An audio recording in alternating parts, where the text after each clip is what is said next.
Witnesses of the Resurrection. Friday, April 3rd, 2026. My name is Friday. I carry a badge. Following the trail, my partner, Pep Streebek, and I reached out to another of the disciples of Jesus, one who apparently changed his mind about the resurrection. This intrigued us. Why didn't he initially believe? What had changed his mind?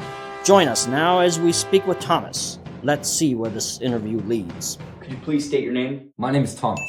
Actually, it means twin. Really? That's interesting. Yeah, I always thought twins would make good detectives. And why is that? Because they'd always have a second opinion.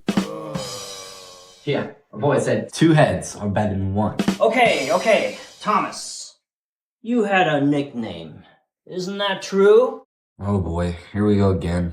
Yes, that's true. And was that nickname Doubting Thomas? Dude, that really isn't fair. I mean, nobody called Nathaniel Naysayer Nate or Pothead Peter or Matthew Moneybags. By the way, I think it's a good thing my mother didn't name my twin brother Pete.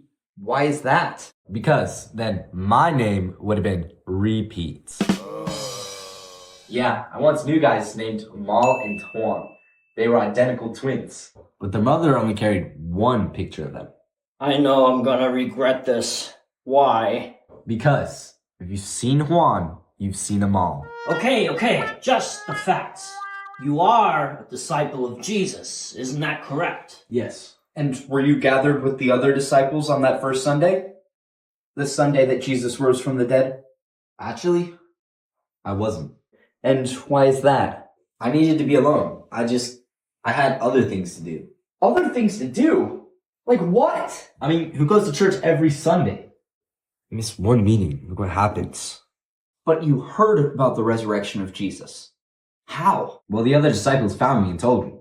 And what did you think? Initially, I said, unless I see the nail prints in his hands, put my finger in his side, I will not believe. An evidence-based man. I like that. You strike me as a sort of cynical guy, Thomas. Is that correct? I doubt it. When we interviewed your friend Lazarus, he said, when you found out he was dead, that you said, "Let us go that we may die with him." And when Jesus explained the way to get to heaven, you said, and I quote, "Lord, we don't know where you are going, and how can we know the way?" These don't seem like the statements of a very positive individual. Your point? My point, Thomas, is why is it that you didn't believe that Jesus had been resurrected? Look, I didn't believe, but at least I was honest. Would it have been better if I pretended to believe when I didn't? I had just seen my friend Jesus die. That isn't a myth. He was really dead. How am I supposed to just believe that he was resurrected? And what changed your mind? When the disciples met the following week, I joined them. So it was another Sunday? Yes, that's why the church started meeting on Sundays. Oh yeah, that's right. F.F. Bruce said, "This coming of the Lord to his disciples may well have something to do with the church's early practice of meeting together on the evening of the first day of the week, Sundays." Keep going, Thomas. What happened next? All of a sudden, Jesus showed up. The doors were locked and everything. And? All of a sudden, Jesus looked right at me and said, "Thomas, reach your finger here. Look at my hands. And reach your hand here. Put it in my side." He used the exact same words as me. Interesting. He said, "Don't be unbelieving, but believing." And when I touched his hands, I knew it was him. Did you say anything? I said, "My Lord and my God." And then Jesus said something interesting. What's that? He said, "Thomas, because you have seen, you have believed, but blessed are those who have not seen, yet believed."